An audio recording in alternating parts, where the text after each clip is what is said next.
नमस्कार, जय हिंद दोस्तों। आपका अपने YouTube channel test series hub पे बहुत बहुत स्वागत है। दोस्तों, जैसा कि आप लोगों को पता होगा, बीपीएससी एडीओ का एग्ज़ाम डेट आ चुका है, जो 14 अप्रैल से स्टार्ट हो रहा है। इसी के संबंध में एरोटेरिया के द्वारा जो एडीओ का टेस्ट लिया जा रहा है, वो आज के सेशन में टेस्ट नंबर 16, जो कि जनरल स्टडीज का क्वेश्चन है, वो आज के सेशन में डिस्कशन करने वाले हैं। अगर आपको इसका पीडीएफ चाहिए तो आप हमारे टेलीग्राम लिंक से जुड़ सकते हैं। टेलीग्राम का लिंक जो है वो इस वीडियो के डिस्क्रिप्शन में है, वहाँ से जाके आप टेलीग्राम ज्वाइन कर ले, आपको पीडीएफ प्रोवाइड करवा दिया जाएगा। दोस्तों, एडुटेरिया के द्वारा जो बीपीएससी एडीओ का 1 से लेकर 20 टेस्ट लिया जा रहा है, उसी का जो जनरल स्टडीज का टेस्ट लिया गया है, उसी का सब जितना भी जनरल स्टडीज का टेस्ट हुआ है वो हम करवाने वाले हैं। आज जो है वो टेस्ट नंबर 16 जो जनरल स्टडीज का है, वो आज के सेशन में करवाया जा रहा है। अगर आपको इसका पीडीएफ चाहिए तो टेलीग्राम लिंक से जुड़ सकते हैं। आइए आते हैं क्वेश्चन नंबर 1 पे। बीपीएससी एडीओ 2026 जनरल स्टडीज का इसमें क्वेश्चन है। आते हैं क्वेश्चन नंबर 1 पे। कौन सा महाद्वीप 3 प्रमुख अक्षांश रेखाओं भूमध्य रेखा, कर्क रेखा और मकर रेखा में से किसी से भी प्रतिच्छेदित नहीं होता है? उत्तरी अमेरिका, दक्षिणी अमेरिका, अफ्रीका या यूरोप? तो इसका राइट आंसर है ऑप्शन नंबर डी, जो है वो यूरोप इसका राइट आंसर है। पृथ्वी पर मुख्य रूप से 5 प्रमुख अक्षांश रेखाएं हैं: विषुवत रेखा, कर्क रेखा, मकर रेखा, आर्कटिक वृत्त और अंटार्कटिक वृत्त। यूरोप की भौगोलिक स्थिति पूरी तरह से उत्तरी गोलार्ध में स्थित है। इसका विस्तार 35 डिग्री उत्तरी अक्षांश से शुरू होकर 71 डिग्री उत्तरी अक्षांश तक है। अफ्रीका दुनिया का ऐसा इकलौता महाद्वीप है जिससे कर्क रेखा, मकर रेखा और विषुवत रेखा तीनों गुजरती है। यूरोप से गुजरने वाली एकमात्र प्रमुख रेखा जो है वो यूरोप के उत्तरी भाग से आर्कटिक वृत्त गुजरता है, जो नॉर्वे, स्वीडन, फिनलैंड और रूस जैसे देशों को छूता है। अब आते हैं क्वेश्चन नंबर 2 पे। किस राज्य में मानक समय रेखा और कर्क रेखा आपस में एक दूसरे को काटती हैं? पूछ रहा है किस राज्य में मानक समय रेखा एवं कर्क रेखा आपस में एक दूसरे को काटती है? छत्तीसगढ़, उत्तर प्रदेश, आंध्र प्रदेश या मध्य प्रदेश? तो इसका राइट आंसर है ऑप्शन नंबर ए, जो है वो छत्तीसगढ़ भारत का वह राज्य है जहां भारतीय मानक समय रेखा और कर्क रेखा एक दूसरे को काटती है। कर्क रेखा जो है वो भारत के 8 राज्यों से होकर गुजरती है: गुजरात, राजस्थान, मध्य प्रदेश, छत्तीसगढ़, झारखंड, पश्चिम बंगाल, त्रिपुरा और मिजोरम। मानक समय रेखा भारत के 5 राज्यों से होकर गुजरती है: उत्तर प्रदेश, छत्तीसगढ़, आंध्र प्रदेश, मध्य प्रदेश, ओडिशा। अब चलते हैं क्वेश्चन नंबर 3 पे। निम्न चट्टानों के विकास को काल कर्मानुसार व्यवस्थित करना है: कुडब्बा, विंध्य, आर्कियन, धारवाड़? तो इसका राइट आंसर है ऑप्शन नंबर ए, जो है इसका राइट आंसर है। अब चलते हैं क्वेश्चन नंबर 4। मुलिंग मुलिंगगला दर्रा किस राज्य में स्थित है? सिक्किम, उत्तराखंड, हिमाचल प्रदेश या अरुणाचल प्रदेश? तो इसका राइट आंसर है ऑप्शन नंबर बी, जो है वो उत्तराखंड में स्थित है। अब चलते हैं क्वेश्चन नंबर 5 पे। निम्न में से किसे सफ़ेद मरुस्थल के नाम से जाना जाता है? कच्छ का रण, थार का मरुस्थल, खंबात की खाड़ी या उपयुक्त सभी? तो इसका राइट आंसर है ऑप्शन नंबर ए, जो है वो कच्छ का रण जो है वो वास्तव में एक विशाल लवणीय दलदल है। मानसून के दौरान यह क्षेत्र समुद्र के पानी से भर जाता है, लेकिन जैसे ही सर्दियां शुरू होती है पानी सूखता है, पीछे नमक की एक मोटी सफ़ेद चादर रह जाती है। उसी को हम सफ़ेद मरुस्थल बोलते हैं। अब चलते हैं क्वेश्चन नंबर 6 पे। सिंधु नदी की सबसे बड़ी सहायक नदी जो है वो कौन सी है? रावी, चिनाब, झेलम या व्यास? तो ऑप्शन नंबर सी, जो है वो चिनाब नदी है। अब चलते हैं क्वेश्चन नंबर 7 पे। भारत में सर्वाधिक सिंचाई निम्न में से किस माध्यम से की जाती है? वृहत सिंचाई, लघु सिंचाई, मध्यम सिंचाई या उपयुक्त सभी? तो इसका राइट आंसर है ऑप्शन नंबर बी, जो है वो लघु सिंचाई इसका राइट आंसर है।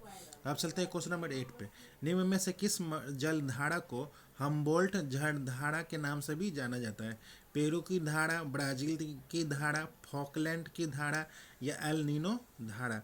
तो इसका राइट आंसर है ऑप्शन नंबर ए जो है वो पेरू की धारा या हम्बोल्ट की धारा एक ठंडी जल धारा है।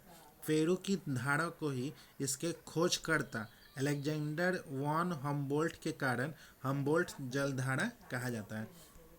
अब चलते हैं क्वेश्चन नंबर 9 पे। कोरियोलिसिस बल के संदर्भ में निम्नलिखित कथनों पर विचार करना है। यह बल पृथ्वी के घूर्णन कोरियोलिसिस बल के संदर्भ में निम्नलिखित कथनों पर विचार करना है। क्या है? पहला, यह बल पृथ्वी के घूर्णन के कारण उत्पन्न होता है। दूसरा, यह विषुवत वृत्त पर शून्य होता है और ध्रुवों पर अधिकतम होता है। उपरोक्त में से कौन सा कथन सही है? तो इसका राइट आंसर है ऑप्शन नंबर सी, दोनों कथन जो है वो सही है। अब चलते हैं क्वेश्चन नंबर 10 पे। अब चलते हैं क्वेश्चन नंबर 10 पे। भूमध्य सागरीय जलवायु की मुख्य विशेषता क्या है जो इसे अन्य जलवायु प्रदेशों से अलग करती है? गर्म शुष्क ग्रीष्मकालीन और आर्द्र शीतकाल, अत्यधिक ठंडी गर्मियाँ, शुष्क सर्दियाँ, वर्ष भर भारी वर्षा होना, दैनिक तापांतर का बहुत अधिक होना। तो इसका राइट आंसर है ऑप्शन नंबर ए जो है इसका राइट आंसर है।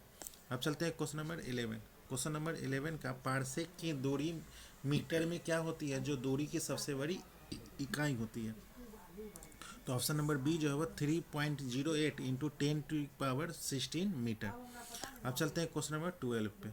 निम्नलिखित भौतिक राशियों पर विचार करना। पहला, विद्युत धारा, समय, कोणीय संवेग, चुंबकीय क्षेत्र। उपरोक्त में से कौन सा सदिश राशियां हैं? सदिश राशियां कौन सा है? तो ऑप्शन नंबर बी, केवल दूसरा और चौथा जो है वो सदिश राशियां हैं। सदिश राशियां जो होती है वो इसमें परिमाण और निश्चित दिशा होती है, और अदिश राशियां जो होती है इसमें दिशा होती है, लेकिन यह सदिश योग के नियमों का पालन नहीं करती है। अब चलते हैं क्वेश्चन नंबर 13 पे। यदि पृथ्वी की गुरुत्वाकर्षण बल अचानक समाप्त हो जाए तो किसी वस्तु के साथ क्या होगा? किसी वस्तु के साथ क्या होगा? तो वस्तु का भार या शून्य हो जाएगा, द्रव्यमान वही रहेगा। ऑप्शन नंबर ए जो इसका राइट आंसर है।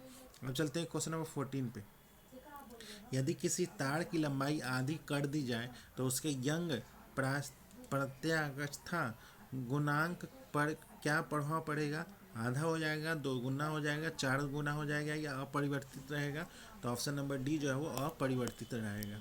अब चलते हैं क्वेश्चन नंबर 15 पे। सूची 1 का सूची 2 से मिलान कराना है। सोलर सेल जो है वो प्रकाश ऊर्जा से विद्युत ऊर्जा, और विद्युत मोटर जो है वो विद्युत ऊर्जा से यांत्रिक ऊर्जा, मोमबत्ती जो है वो रासायनिक ऊर्जा से प्रकाश ऊष्मा ऊर्जा, बैटरी जो है वो रासायनिक ऊर्जा से विद्युत ऊर्जा। तो ऑप्शन नंबर ए जो है इसका राइट आंसर है। अब चलते हैं क्वेश्चन नंबर 16 पे। नीचे दिए गए कुट में से उत्तल दर्पण के संबंध में सही कथन चुनना है। उत्तल दर्पण के संबंध में से, यह हमेशा आभासी, सीधा और छोटा प्रतिबिंब बनाता है। इसकी आवर्धन हमेशा +1 से कम होती है। तो ये जो है वो नहीं है।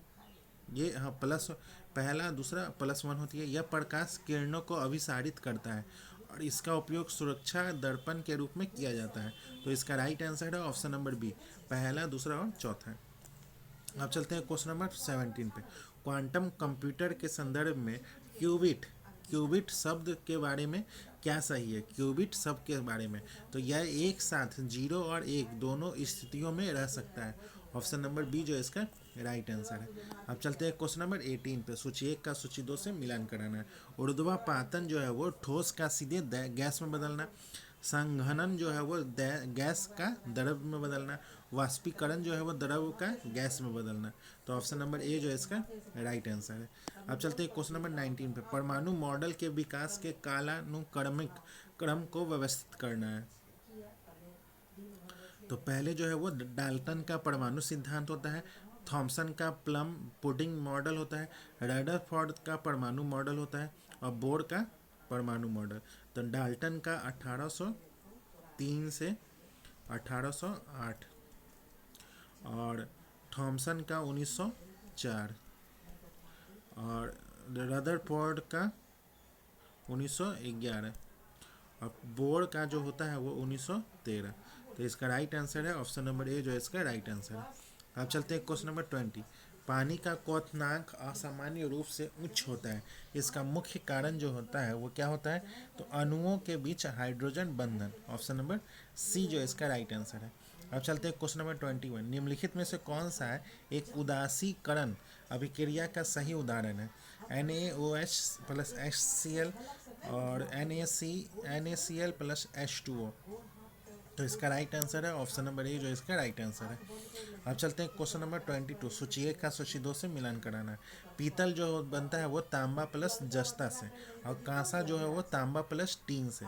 जर्मन सिल्वर जो है वो तांबा, जस्ता और निकल से, और स्टेनलेस स्टील जो है वो लोहा, क्रोमियम और निकल से। तो इसका राइट आंसर है ऑप्शन नंबर सी जो इसका राइट आंसर है। अब चलते हैं क्वेश्चन नंबर 23। निम्नलिखित युग्मों पर विचार करना है। एस्पिरिन जो है वो ज्वार नाशक और दर्द निवारक होता है। पेनिसिलिन जो होता है ब्रॉड स्पेक्ट्रम एंटीबायोटिक होता है। और क्लोरोफेनिकॉल जो होता है वो संकीर्ण स्पेक्ट्रम एंटीबायोटिक होता है। उपरोक्त में से कौन सा सही सुमेलित है, तो ऑप्शन नंबर ए केवल पहला जो है वो सही सुमेलित है।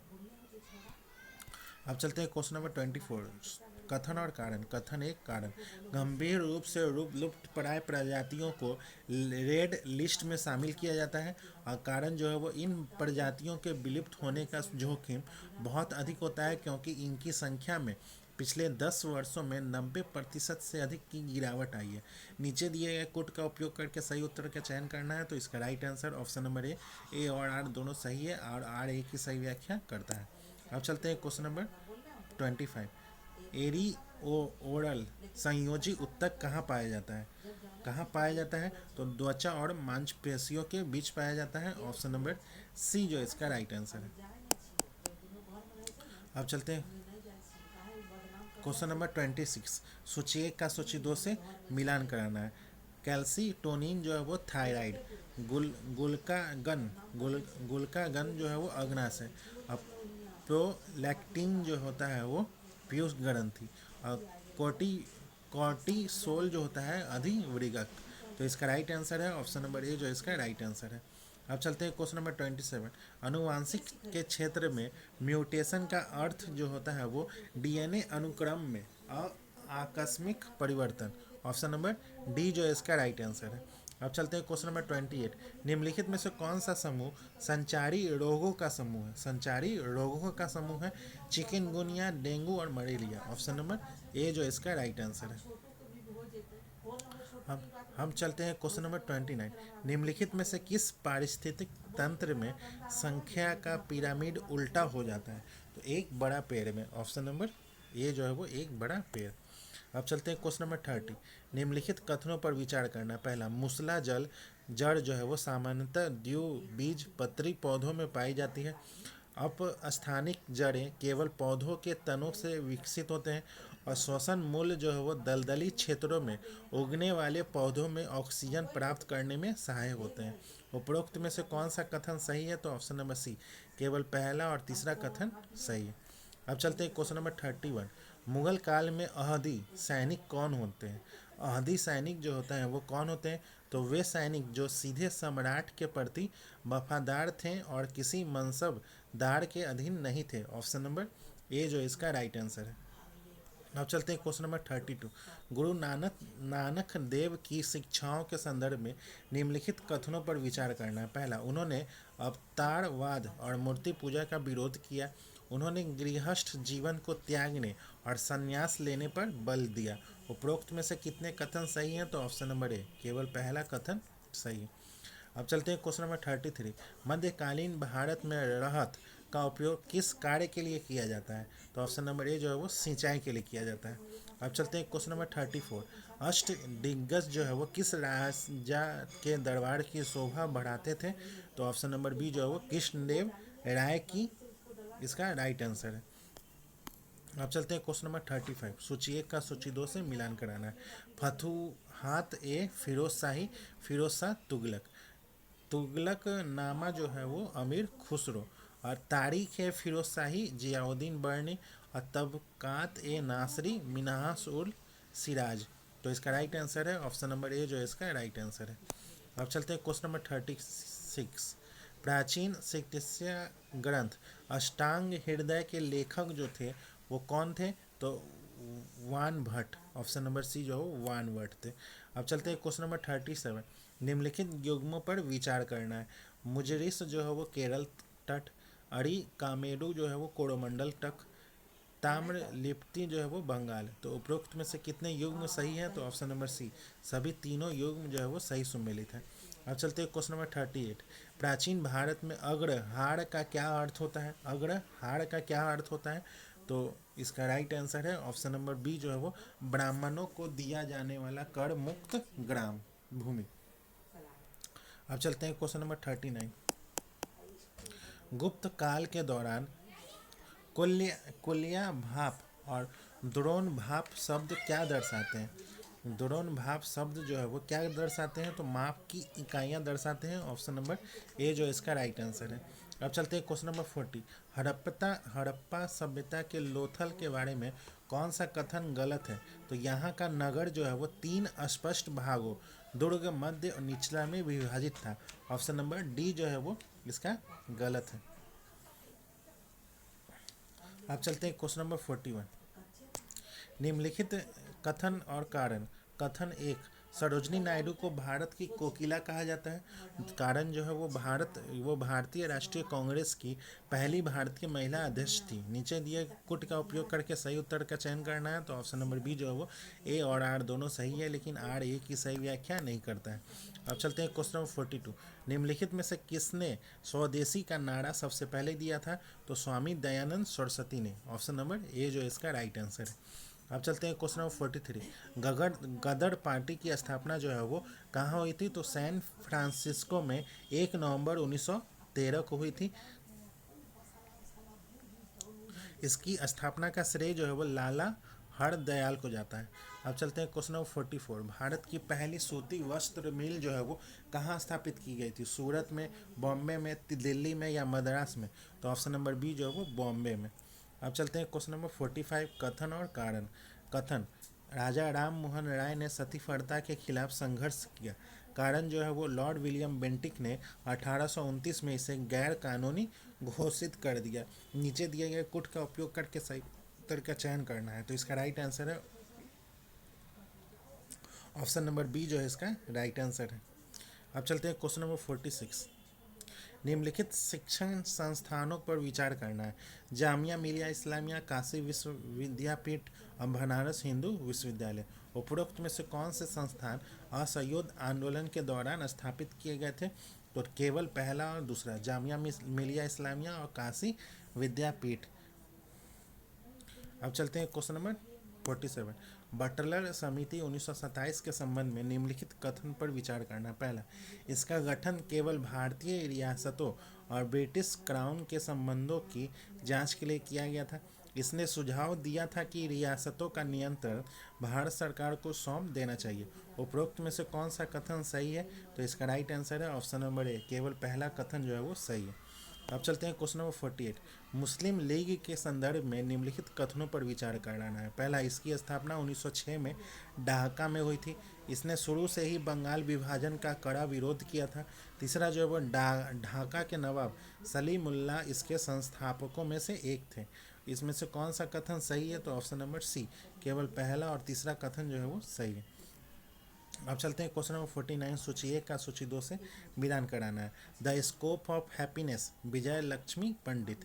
The man who divided India जो है वो Rafiq Zakaria. Indian means freedom जो है वो अबुल कलाम आज़ाद। और पाथवे टू पाकिस्तान चौधरी खली कुजमा। तो इसका राइट आंसर है ऑप्शन नंबर ए जो इसका राइट आंसर है। अब चलते हैं क्वेश्चन नंबर 50। भारत छोड़ो आंदोलन के दौरान किन स्थानों पर समानांतर सरकारें जो है वह स्थापित की गई? बलिया, तामलुक, सतारा या अहमदाबाद? तो इसका बलिया में, तामलुक में, सतारा में। ऑप्शन नंबर ए जो इसका राइट आंसर है। अब चलते हैं क्वेश्चन नंबर 51। अधीनस्थ न्यायालयों के विरुद्ध रिटों के कौन से जोड़े शामिल किए जा सकते हैं? उत्प्रेषण और प्रतिच्छेद। ऑप्शन नंबर ए जो इसका राइट आंसर है। अब चलते हैं क्वेश्चन नंबर 52। संविधान के किस अनुच्छेद के तहत राज्यपाल को अध्यादेश जारी करने की शक्ति प्रदान की गई है? तो ऑप्शन नंबर डी जो है वो अनुच्छेद 213 के तहत। अब चलते हैं क्वेश्चन नंबर 53। निम्नलिखित में से कौन सा तत्व भारतीय संविधान में कनाडा के संविधान से प्रेरित होकर नहीं लिया गया है? तो समवर्ती सूची की व्याख्या कनाडा के संविधान से नहीं लिया गया है, ये ऑस्ट्रेलिया के संविधान से लिया गया है। अब चलते हैं क्वेश्चन नंबर 54। दिनेश गोस्वामी समिति का संबंध किस विषय से था? किस विषय से था? तो लोकसभा के चुनाव के सरकारी निधियन से था। ऑप्शन नंबर बी जो इसका राइट आंसर है। अब चलते हैं क्वेश्चन नंबर 55। धन विधेयक के संबंध में निम्नलिखित कथनों पर विचार कर रहना है। पहला, धन विधेयक के संबंध में लोकसभा के अध्यक्ष का निर्णय अंतिम होता है, जिसे किसी न्यायालय, संसद या राष्ट्रपति द्वारा चुनौती नहीं दी जा सकती है। और धन विधेयक को केवल मंत्री द्वारा ही प्रस्तुत किया जाता है। धन विधेयक को राष्ट्रपति रोक कर रख सकता है। तो इसका राइट आंसर है ऑप्शन नंबर डी जो है वो पहला, दूसरा, तीसरा तीनों सही है। अब चलते हैं क्वेश्चन नंबर 56। किसी व्यक्ति को उच्चतम न्यायालय का न्यायाधीश नियुक्त होने के लिए आवश्यक अर्हता के संबंध में निम्नलिखित में से कौन सा संबंध सही नहीं है? तो वह किसी उच्च न्यायालय में 15 वर्ष का वकालत कर चुका हो। ऑप्शन नंबर बी जो है इसका राइट आंसर है। अब चलते हैं क्वेश्चन नंबर 57। 97वें संविधान संशोधन अधिनियम 2011 के माध्यम से सहकारी समिति बनाने के अधिकार को किस प्रकार का दर्जा दिया गया है? किस प्रकार का दर्जा दिया गया है? तो मौलिक अधिकार, ऑप्शन नंबर डी जो है वो मौलिक अधिकार का दर्जा दिया गया है। अब चलते हैं क्वेश्चन नंबर 58। संविधान सभा की अंतिम बैठक किस तिथि को आयोजित की गई थी? किस तिथि को आयोजित की गई थी? तो 24 जनवरी 1950 को। ऑप्शन नंबर बी जो है इसका राइट आंसर है। अब चलते हैं क्वेश्चन नंबर 59। निम्नलिखित में से अंतर्राज्यीय परिषद का अध्यक्ष जो होता है वो कौन होता है? तो ऑप्शन नंबर डी जो है वो प्रधानमंत्री होता है। अब चलते हैं क्वेश्चन नंबर 60। भारत के लिए संविधान सभा की रचना का विचार सर्वप्रथम किस दल द्वारा प्रस्तुत किया गया था? तो ऑप्शन नंबर बी जो है वो स्वराज पार्टी के द्वारा प्रस्तुत किया गया था। अब चलते हैं क्वेश्चन नंबर 61। कार्ल मार्क्स ने अपनी पुस्तक दास कैपिटल में किस व्यवस्था की कड़ी आलोचना की और साम्यवाद का आधार रखा? तो पूंजीवादी अर्थव्यवस्था। ऑप्शन नंबर सी जो है वो पूंजीवादी अर्थव्यवस्था। अब चलते हैं क्वेश्चन नंबर 62। मिश्रित अर्थव्यवस्था के संदर्भ में निम्नलिखित कथनों पर विचार करना है। पहला, मिश्रित अर्थव्यवस्था में निजी और सार्वजनिक क्षेत्रों का सह-अस्तित्व होता है। इसमें उत्पादन के साधनों पर पूर्णतः राज्य का स्वामित्व होता है। भारत ने स्वतंत्रता के बाद समाजवादी अर्थव्यवस्था को अपनाया है। तो इसका राइट आंसर है ऑप्शन नंबर ए, केवल पहला कथन जो है वो सही है। अब चलते हैं क्वेश्चन नंबर 63। निम्नलिखित में से भारत में राष्ट्रीय आय का आकलन करने वाली संस्था कौन सी है? तो राष्ट्रीय सांख्यिकी बैंक, राष्ट्रीय सांख्यिकी कार्यालय। ऑप्शन नंबर डी जो इसका राइट आंसर है। अब चलते हैं क्वेश्चन नंबर 64। अर्थव्यवस्था में मुद्रास्फीति को कम करने के लिए निम्नलिखित में से कौन सा मौद्रिक नीति उपाय उपयुक्त है? तो बैंक दर को बढ़ाना। ऑप्शन नंबर बी जो इसका राइट आंसर है। अब चलते हैं क्वेश्चन नंबर 65। मांग की लोच का क्या अर्थ है? मांग की लोच का क्या अर्थ है? तो कीमतों में परिवर्तन के प्रति मांग की संवेदनशीलता। ऑप्शन नंबर बी जो इसका राइट आंसर है। अब चलते हैं क्वेश्चन नंबर 66। यदि सरकार किसी उत्पाद पर उत्पाद शुल्क बढ़ा देती है तो पूर्ति वक्र पर क्या प्रभाव पड़ेगा? तो पूर्ति वक्र जो है वो बाईं ओर खिसक जाएगी। इसका राइट आंसर है ऑप्शन नंबर बी जो इसका राइट आंसर है। अब चलते हैं क्वेश्चन नंबर 67। उत्पादन के कारकों के संदर्भ में निम्नलिखित में से कौन पूंजी का उदाहरण नहीं है? कौन पूंजी का उदाहरण नहीं है? तो कच्चा माल जो है वो पूंजी का उदाहरण नहीं है। अब चलते हैं क्वेश्चन नंबर 68। भारत में औद्योगिक उत्पादन सूचकांक के संदर्भ में निम्नलिखित में से किस मद का भार जो है वो सबसे अधिक होता है? विनिर्माण, खनन, बिजली या कच्चा तेल? तो इसका राइट आंसर है ऑप्शन नंबर डी जो है वो कच्चा तेल। अब चलते हैं क्वेश्चन नंबर 69। बिहार का कौन सा क्षेत्र सोमेश्वर श्रेणी का हिस्सा है और इसकी औसत ऊंचाई कितनी है? तो इसकी औसत ऊंचाई जो है वो उत्तर पश्चिम का पहाड़ी किनारा 665 मीटर। ऑप्शन नंबर बी जो इसका राइट आंसर है। अब चलते हैं क्वेश्चन नंबर 70। 1857 के विद्रोह के दौरान विभिन्न स्थानों पर युद्ध करने के लिए कुंवर सिंह जगदीशपुर भोजपुर में पुनः कब प्रवेश किए थे? तो 22 अप्रैल 1858 को। ऑप्शन नंबर ए जो इसका राइट आंसर है। अब चलते हैं क्वेश्चन नंबर 71। बिहार के इतिहास से संबंधित चुहार विद्रोह किस वर्ष हुआ था? तो 1798 में हुआ था। ऑप्शन नंबर ए जो इसका राइट आंसर है। अब चलते हैं क्वेश्चन नंबर 72। बिहार राज्य के आधिकारिक प्रार्थना गीत मेरी रफ्तार पर सूरज की किरणें नाच करे के संगीतकार जो हैं वो कौन थे? तो शिव कुमार शर्मा और हरिप्रसाद चौरसिया। शिव कुमार शर्मा और हरिप्रसाद चौरसिया। अब चलते हैं क्वेश्चन नंबर 73। सूची 1 का सूची 2 से मिलान कराना है। अब चलते हैं क्वेश्चन नंबर 73। सूची 1 का सूची 2 से मिलान कराना है।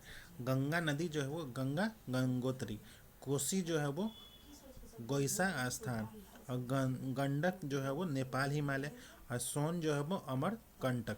तो इसका राइट आंसर है ऑप्शन नंबर बी जो इसका राइट आंसर है। अब चलते हैं क्वेश्चन नंबर 74। निम्न में से किसके द्वारा जनता के सेवक नीतीश कुमार नामक पुस्तक जो है वो लिखा गया है? तो सफक बानो। ऑप्शन नंबर जी सी जो है इसका राइट आंसर है। अब चलते हैं क्वेश्चन नंबर 75। बिहार के निम्न में से किस क्षेत्र में पुरानी जलोढ़ मिट्टी का भंडार जो है वो पाया जाता है? तो पटना और गया में। ऑप्शन नंबर बी जो है वो पटना और गया। अब चलते हैं क्वेश्चन नंबर 76।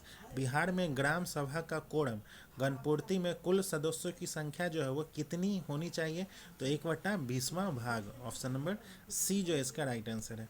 अब चलते हैं क्वेश्चन नंबर 77। निम्न में से कौन सा समूह का मिलान गलत है? काकोलथ जलप्रपात जो है वो नवादा, मांझर कुंड जलप्रपात जो है वो रोहतास में, न कि नालंदा में। तो ऑप्शन नंबर बी जो है वो सही सुमेलित नहीं है। अब चलते हैं क्वेश्चन नंबर 78। गांधी जी को चंपारण छोड़ने का आदेश निम्नलिखित में से किसने दिया था? तो W.B. Hoc. Option number B जो है इसका राइट आंसर है। अब चलते हैं क्वेश्चन नंबर 79। बिहार में सोडा उत्पादन के लिए कौन से दो प्रमुख स्थान प्रसिद्ध हैं? तो सरैया और मांझी। ऑप्शन नंबर बी जो इसका राइट आंसर है। अब चलते हैं क्वेश्चन नंबर 80। 2011 की जनगणना के अनुसार बिहार के जिलों को उनके लिंगानुपात के घटते क्रम में व्यवस्थित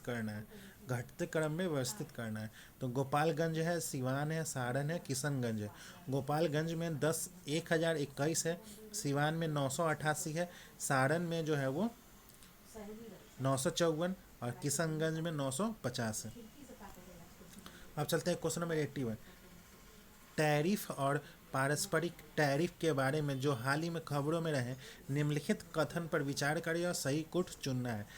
टैरिफ जो है वो कस्टम और आयात शुल्क है जो कोई देश दूसरे देश से आने वाले सामान पर लगाता है। और दूसरा जो है वो पारस्परिक टैरिफ ऐसी व्यापार नीति है जिसके तहत एक देश दूसरे देश द्वारा अपने उत्पादों पर लगाए गए आयात शुल्क के बदले में उसी दर से शुल्क लगाता है। तो इसका राइट आंसर है ऑप्शन नंबर सी जो है वो इसका राइट आंसर है। अब चलते हैं क्वेश्चन नंबर 82। निम्नलिखित में से बढ़ना है तो यहाँ जुड़ना है अभियान किस मंत्रालय के द्वारा शुरू किया गया है? तो कौशल विकास और उद्यमिता मंत्रालय। ऑप्शन नंबर सी जो है इसका राइट आंसर है। अब चलते हैं क्वेश्चन नंबर 83। फरवरी 2026 में नीति आयोग के सीईओ का अतिरिक्त कार्यभार किसे सौंपा गया है? तो निधि छिब्बर। ऑप्शन नंबर ए जो इसका राइट आंसर है। अब चलते हैं क्वेश्चन नंबर 84। मेरी रसोई योजना जो है वो पंजाब में, और श्रम श्री योजना जो है वो पश्चिम बंगाल में, नारी अदालत और अम्मा सशक्तिकरण जो है वो सिक्किम में, अन्नदाता सुखी भव योजना जो है वो आंध्र प्रदेश में। तो ऑप्शन नंबर ए जो है इसका राइट आंसर है। अब चलते हैं क्वेश्चन नंबर 85। निम्न में से किस गांव ने खुद का देश का पहला जाति मुक्त गांव घोषित किया है? तो सोंदिया गांव। ऑप्शन नंबर बी जो है वो महाराष्ट्र का एक सौंदिया गांव है। अब चलते हैं क्वेश्चन नंबर 86। केंद्रीय उत्पाद शुल्क दिवस के संदर्भ में निम्न कथनों पर विचार कराना है। यह प्रतिवर्ष जो है वो 24 फरवरी को केंद्रीय उत्पाद और नमक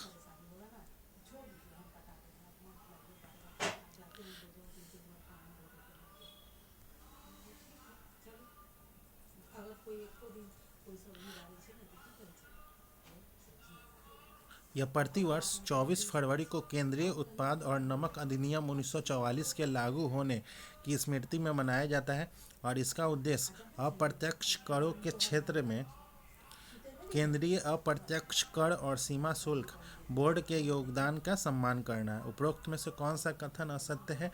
तो न तो एक ही न ही दो। अब चलते हैं क्वेश्चन नंबर 87। जैव प्रौद्योगिकी विभाग द्वारा लॉन्च किया गया सुजविका पोर्टल का मुख्य उद्देश्य जो है वो क्या है? तो जैव प्रौद्योगिकी उत्पादों के आयात, डेटा का विश्लेषण और स्वदेशीकरण को बढ़ावा देना। अब चलते हैं क्वेश्चन नंबर 88। संघीय जांच ब्यूरो FBI के नौवें निदेशक के रूप में किसे नियुक्त किया गया है, जो एजेंसी का नेतृत्व करने वाले पहले भारतीय अमेरिकी बन गए हैं? किसे नियुक्त किया गया है? तो ऑप्शन नंबर सी जो है वो कांस पटेल। अब चलते हैं क्वेश्चन नंबर 89। 3 जनवरी 2026 को वेनेजुला के राष्ट्रपति निकोलस मादुरो को पकड़ने के लिए अमेरिकी सेना द्वारा चलाए जा रहे अभियान का नाम जो है वो क्या है? तो operation absolute resolve. Option number A जो इसका राइट आंसर है। अब चलते हैं क्वेश्चन नंबर 90। भारत किस देश को पीछे छोड़कर विश्व का सबसे बड़ा धान उत्पादक देश बन गया है? किस देश को छोड़कर? तो ऑप्शन नंबर सी जो है वो चाइना को।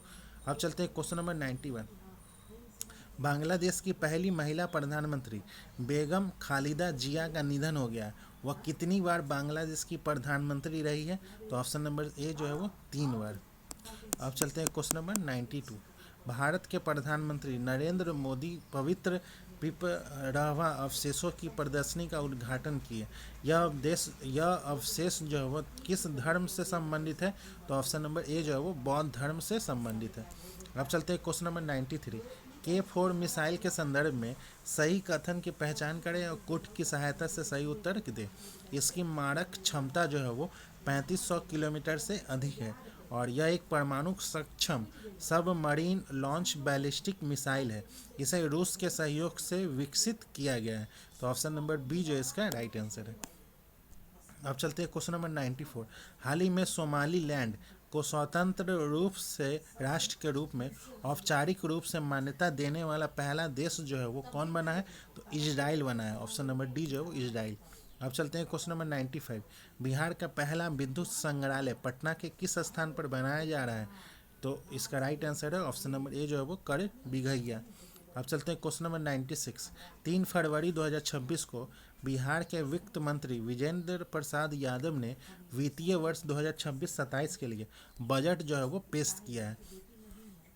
इस बार बजट के रूप में सर्वाधिक राशि किस विभाग को गया है? तो ऑप्शन नंबर डी जो है वो शिक्षा विभाग को गया है, 68,216.95 करोड़।